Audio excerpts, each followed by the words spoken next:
의무에서 기쁨으로라는 제목으로 하나의 말씀 전하도록 하겠습니다. 화는 우리 자신을 진단하는 매우 유용한 도구입니다. 우리 안에서부터 화가 터져 나온다는 것은 무언가 잘못되었다는 신호입니다. 아이들이 화를 낼 때 자세히 관찰해 보면은 무언가 제대로 작동하지 않아서, 그리고 마음에 들지 않아서 갑작스레 화를 내고 울음을 그리고 분통을 터뜨립니다. 그런데 어른들도 마찬가지입니다.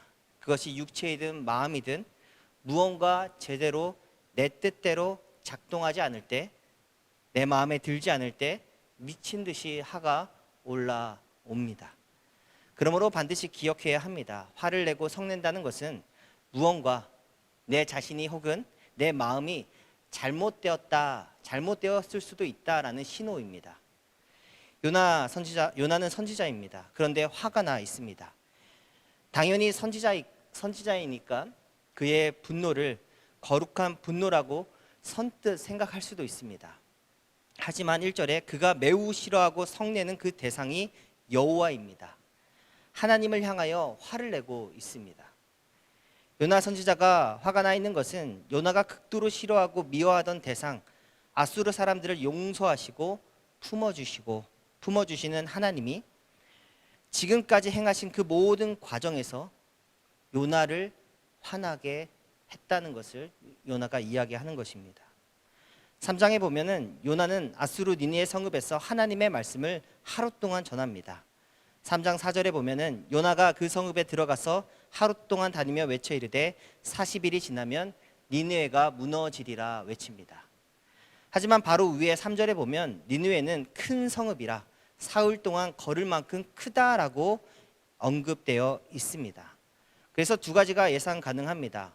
사흘 동안 걸을 길을 하루 만에 열정과 뜻을 다해서 그 성읍을 크게 달리면서 하나님의 말씀을 전했다라고 예상할 수도 있습니다.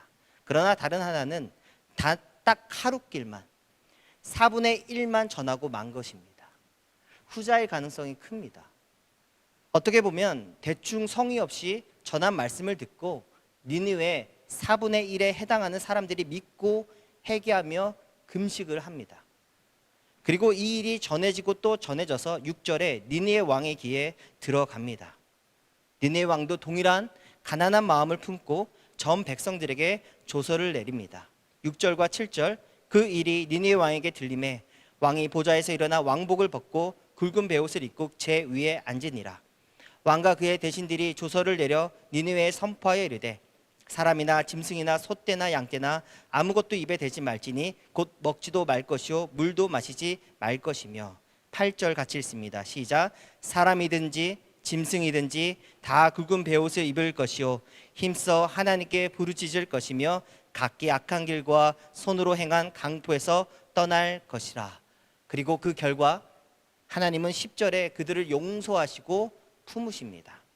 하나님이 그들이 행한 것 곧 그 악한 길에서 돌이켜 떠난 것을 보시고 하나님이 뜻을 돌이키사 그들에게 내리라고 말씀하신 재앙을 내리지 아니하십니다. 그래서 요나 선지자가 화가 나 있는 것입니다. 하나님은 그런 하나님이시기 때문에 화가 나 있는 것입니다. 하나님이 어떤 하나님이십니까? 4장 2절에 잘 나와 있습니다. 여호와께 기도하여 이르되 여호와여 내가 고국에 있을 때에 이러하겠다고 말씀하지 아니하였나이까? 그러므로 내가 빨리 다시스로 도망하였사오며. 같이 읽습니다. 시작. 주께서는 은혜로우시며 자비로우시며 노하기를 더디하시며 인애가 크시사 뜻을 돌이켜 재앙을 내리지 아니하시는 하나님이신 줄을 내가 알았음이니이다. 하나님이 어떤 하나님인지 너무나 잘 알고 있기 때문에 내가 화가 나요. 내가 너무 화가 납니다 라고 요나가 고백하고 있는 것입니다. 너무나 유명한 소설인 죄와 벌에 나오는 이야기를 보면 주인공 료자는 살인을 시험하기 위해서 스스로 판단하에 사회적으로 무가치한 사람 하나를 골라 죽일 계획을 합니다. 누구에게도 무엇에도 쓸모없을 한 명을 선택해서 살인을 저지릅니다.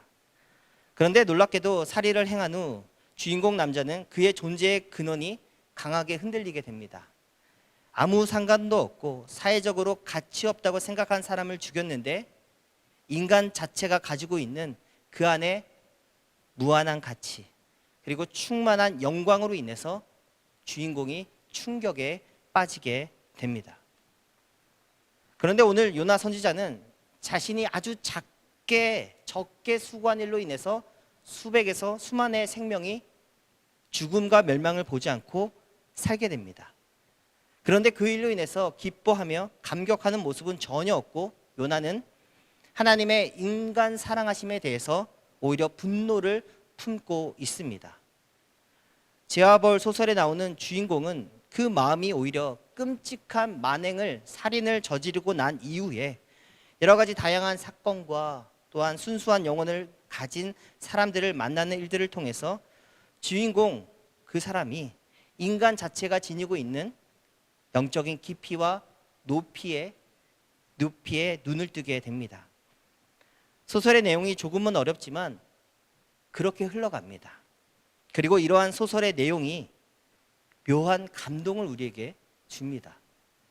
하지만 요나 선지자는 사람들이 죽지 않고 그들이 살게 된 것으로 인해서 오히려 화가 나 있고 오히려 나를 죽여달라고 아우성칩니다. 4장 3절입니다. 여호와여 원하건대 이제 내 생명을 거두어 가소서. 사는 것보다 죽는 것이 내게 나음이니이다. 그러나 요나에게 4절에 하나님이 질문합니다. 같이 읽습니다. 시작. 여호와께서 이르시되 내가 성내는 것이 옳으냐 질문합니다. 요나는 대답하지 않습니다. 요나는 침묵합니다. 찬양사역자 박유환 목사님의 이야기를 최근에 알게 되었습니다. 그분의 인터뷰 간증을 읽으면서 초반부터 저도 굉장히 놀라게 되었습니다. 왜냐하면 외동아들로서 부모님의 사랑을 독차지 받으면서 자랐던 아이가 중학교 2학년 되던 해 10대 초반이죠. 그때 친척 동생의 입을 통해서 실상 본인이 내가 입양된 사람이란 사실을 알게 됩니다. 얼마나 충격이 컸을까 감히 상상이 되지 않았습니다. 일단 자신의 부모님은 나름의 치밀한 계획 가운데 가까운 지인들과 친척 모두에게 오래전부터 비밀을 부탁했고 아이를 입양한 후에는 멀리 부산으로까지 이사하면서 키웠다고 합니다. 그런데 영원한 비밀이 없는지 전혀 생각지 못한 곳에서 친척 동생과 자연스럽게 놀다가 자신이 입양된 사람이라는 것을 알게 됩니다. 그 후 박유환 목사님은 머리로는 아는데 마음으로 도저히 납득이 되지 않아서 이런 생각을 합니다. 어떻게 하면 부모님의 마음을 아프게 할 수 있을까?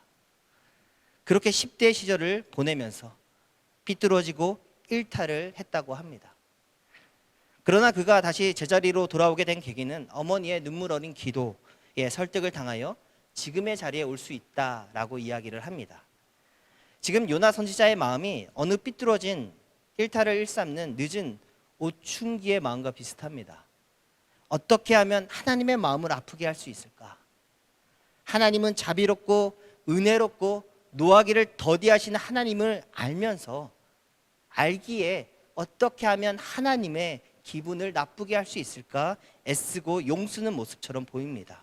5절에 요나가 성읍에서 나가서 그 성읍 동쪽에 앉아 거기서 자기를 위하여 초막을 짓고 그 성읍에 무슨 일이 일어나는가를 보려고 그 그늘에 앉습니다.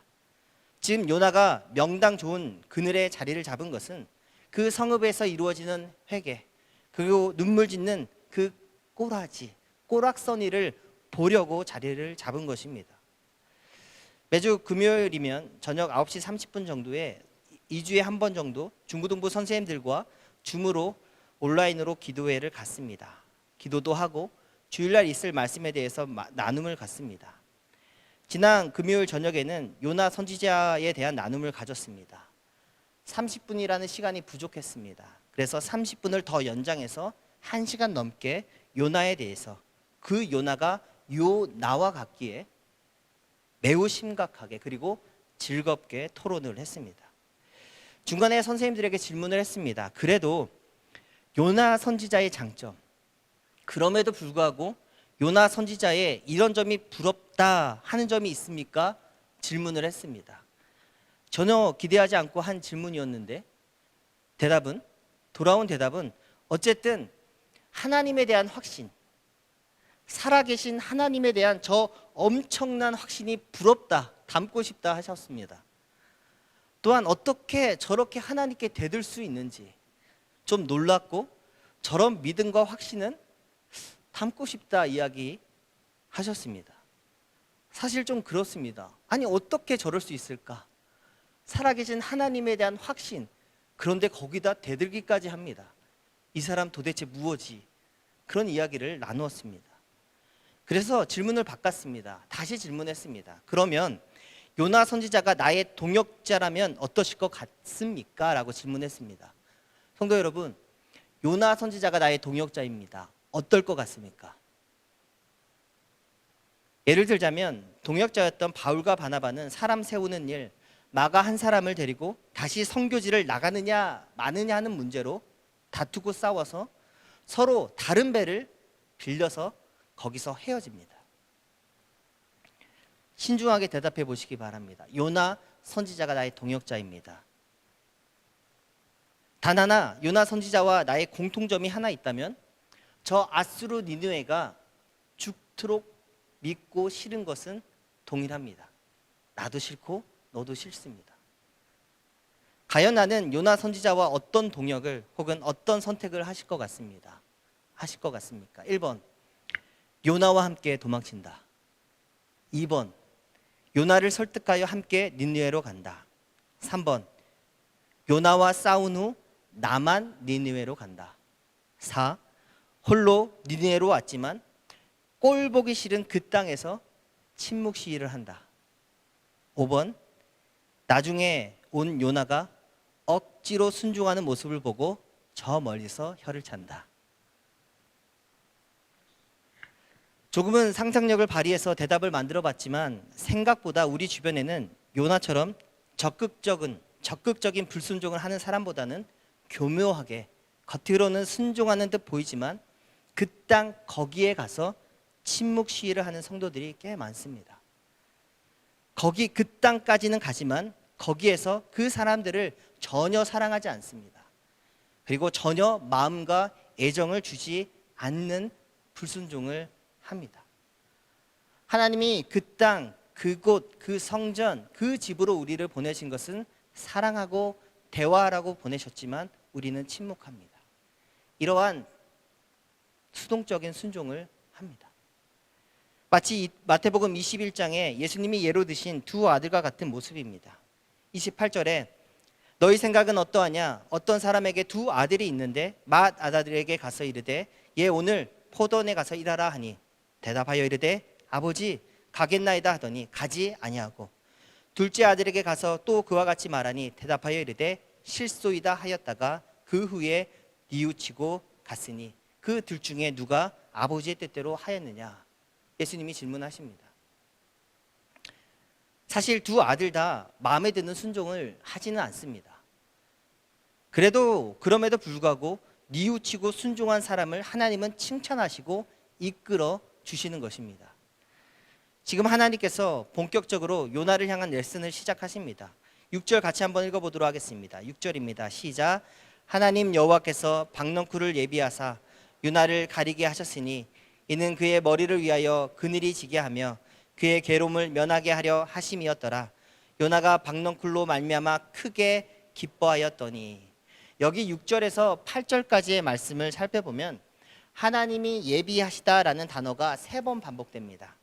그것을 한번 기억하시면서 7절과 8절도 같이 한번 읽어보겠습니다. 시작. 하나님이 벌레를 예비하사 이튿날 새벽에 그 박넝쿨을 갈아먹게 하심에 시드니라. 해가 뜰 때에 하나님이 뜨거운 동풍을 예비하셨고 해는 요나의 머리에 쪼임에 요나가 혼미하여 스스로 죽기를 구하여 이르되 사는 것보다 죽는 것이 내게 나으니이다 하니라.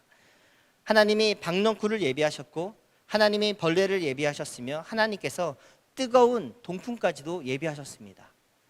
강조되는 말씀을 통해서 하나님은 창조주이심을 우리에게 단순하게 드러내십니다. 그래서 그 그늘조차도 하나님의 것임을 말씀하십니다. 그 박넝쿨과 벌레들조차도 하나님의 것이다. 그리고 동풍의 바람도 하나님의 것이다. 무엇보다도 창조하신 것 중에 가장 아름답고 보기에 좋았다 하신 그 사람들도 하나님의 것임을 명료하게 단순하게 우리에게 말씀하시고 설득하십니다. 그러나 요나는 깨닫지 못합니다. 9절의 말씀입니다. 하나님이 요나에게 이르시되 내가 이 박넝쿨로 말미암아 성내는 것이 어찌 옳으냐 하시니 그가 대답하되 내가 성내어 죽기까지 할지라도 옳으니이다 하니라. 요나는 처음에 하나님의 질문에 어떻게 했습니까? 대답하지 않았습니다. 그런데 직접적으로 몸소 경험한 하나님이 주신 편안함, 그 편안함이 사라진 지금에는 성내어 죽기까지 할지라도 내가 옳다라고 하나님께 성을 내며 고래고래 소리를 지릅니다. 요나서는 하나님의 말씀, 즉 하나님의 마음이 담긴 메시지로 마무리가 됩니다. 10절과 11절 같이 한번 읽습니다. 시작. 여호와께서 이르시되 내가 수구도 아니하였고 재배도 아니하였고 하룻밤에 났다가 하룻밤에 말라버린 이 박넝쿨을 아꼈거든. 하물며 이 큰 성읍 니느웨에는 좌우를 분별하지 못하는 자가 12만여 명이요 가축도 많이 있나니 내가 어찌 아끼지 아니하겠느냐 하시니라. 요나서는 이렇게 마무리됩니다. 요나의 마지막 대답은 끝내 나오지 않고 마무리가 됩니다. 제가 존경하는 어느 선교사님이 요나의 대답이 기록되지 않고 이렇게 끝난 이유에 대해서 이렇게 이야기하십니다. 아직까지도 그 요나가 우리 주변에 돌아다니고 있기 때문에 요나인 내가 스스로 대답해야 한다라고 이야기합니다. 요즘 새벽 예배를 통해서 룻기서를 보고 있습니다. 요나서와는 달리 정반대로 룻기서를 통해서는 사랑과 배려와 친절을 보고 있습니다. 룻은 시어머니 나오미를 향해 사랑과 그 마음이 엄청 대단합니다. 자신의 남편 말로는 이미 죽었습니다. 시어머니의 말대로 룻도 자신의 고향으로 돌아가서 다시 시작하면 됩니다. 그곳에 누가 있습니까? 아버지가 있습니다. 어머니가 있습니다. 그리운 형제 자매들이 있습니다. 충분히 고향으로 다시 갈 수 있습니다. 그러나 이때 룻이 이와 같이 대답합니다. 룻기 1장 16절에 룻이 이르되 내게 어머니를 떠나며 어머니를 따르지 말고 돌아가라 강권하지 마옵소서. 어머니께서 가시는 곳에 나도 가고 어머니께서 머무시는 곳에 나도 머물겠나이다. 어머니의 백성이 나의 백성이 되고 어머니의 하나님이 나의 하나님이 되시리이다 고백합니다. 지금 이 룻의 대답을 통해서 하나님을 향한 그녀의 신앙이 참 깊다라고 해석할 수 있습니다. 그러나 홀로 빈손으로 고향에 가실 시어머니를 향한 사랑과 배려, 그리고 상상하기 어려운 친절을 베푸는 그녀의 마음일 수도 있습니다. 인간이 인간을 향한 사랑, 지극한 애정으로 그 사람을 마음으로 대하려는 그 인간적인 모습으로 해석할 수 있다라는 것입니다. 룻의 이러한 지극한 친절과 그리고 그러한 사랑의 태도는 다시 룻도 보아스를 통해서 배려받고 큰 사랑으로 돌려받게 됩니다. 룻기서의 메시지는 바로 이 가정을 통해서 다윗의 가문이 나오고 예수 그리스도의 족보에까지 이른다 말씀합니다. 그리고 분명한 사실은 룻은 어떤 여인입니까? 이방 여인입니다. 그것도 하나님의 율법서를 통해서 저주하고 싫어하여 버리신 모압 사람입니다. 그런데 하나님은 그 경계선을 뛰어넘고 이방 여인 모압 사람을 통해서 그리스도 예수님이 오실 길을 예비하십니다. 우리 한번 말씀을 같이 찾아보도록 하겠습니다. 구약성경 신명기 23장 3절의 말씀을 우리 한번 같이 찾아보겠습니다. 구약성경 신명기 23장 3절입니다.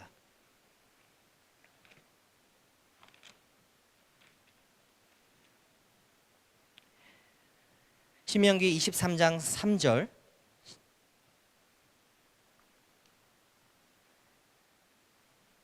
같이 한번 읽어보도록 하겠습니다. 앞에 화면에도 나와 있습니다. 시작. 암몬 사람과 모압 사람은 여호와의 총회에 들어오지 못하리니 그들에게 속한 자는 10대뿐 아니라 영원히 여호와의 총회에 들어오지 못하리라. 모압 사람은 여호와 하나님께서 총회에 들어올 자격이 없다. 몇 세대가 지나도 안 된다. 영원히 그들은 내 성에 들어오지 못한다 분명하게 말씀하셨고 성경에도 기록하셨습니다. 그런데 하나님께서 모압 여인을 통해서 그리스도 예수의 족보를 만드시고 이끌어내십니다. 성도 여러분, 요나는 친절한 사람이 아닙니다. 혹 자기 민족, 자기 사람들에게는 친절하며 배려하며 사랑이 많은 사람일 수도 있습니다. 그러나 하나님은 요나를 통해서 그 너머까지도 사랑하고 품기를 원하셨습니다. 왜냐하면 하나님께서 그 경계선을 넘어 우리를 품으시고 다른 민족을 안으시고 주의 복음을 전하셨기 때문입니다. 일상의 유혹이라는 책에서 한 초등학교 교실 칠판 위에 있는 교훈, 뭐뭐 있게 쓸모 있게라는 교훈을 본 이야기를 합니다. 저자는 쓸모라는 단어가 슬프게 다가왔다고 이야기합니다. 누구를 위한 쓸모인가? 세상은 왜 쓸모 있는 존재가 되어야 한다고 우리를 압박하는가 이야기합니다. 사람들은 저마다 자신이 쓸모 있는 존재임을 드러내기 위해서 돈으로, 명예로, 명품으로 자신을 치장한다 이야기합니다. 저자의 말에 어느 정도 공감이 되었습니다. 요나서는 폭풍우도 그늘도 그리고 박넝쿨도 벌레들도 하나님께서 다 쓸모있게 사용하십니다. 창조하신 하나님께서 다 쓸모있게 적재적소에 사용하십니다. 하나님은 요나에게 쓸모없는 존재, 그런 사람과 그런 동물은 없다고 말씀하십니다. 하룻밤에 났다가 하룻밤에 말라버린 이 박넝쿨을 네가 아꼈거든. 하물며 이 큰 성읍 니느웨에는 좌우를 분별하지 못하는 자와 가축도 많이 있나니 내가 어찌 아끼지 아니하겠느냐라는 말씀으로 우리 마음을 노크하시고 지금도 설득하고 계십니다. 요나는 대답하지 않았습니다. 그러나 우리는 대답해야 합니다. 내가 어찌 아끼지 아니하겠느냐. 1886년 4월 25일, 지난달 4월 25일, 4월 24일 날 주일학교 아이들을 대상으로 설교를 했습니다. 정확하게 4월 25일 날 아펜젤러 선교사는 우리나라 조선에서 태어난 앨리스 아펜젤러에게 유아 세례를 베풉니다. 이것이 우리나라 최초의 유아 세례 기록입니다. 아펜젤러의 딸 앨리스는 이처럼 우리나라에서 태어났고 우리나라에서 최초로 유아 세례를 받았고 우리나라에서 죽어 이 땅에 묻혔습니다. 우리나라 우리 땅으로 넘어와서 사랑과 친절과 배려 그리고 복음을 전한 그 손길이 있었기에 지금의 우리가 그 열매를 누리고 있는 줄 믿습니다.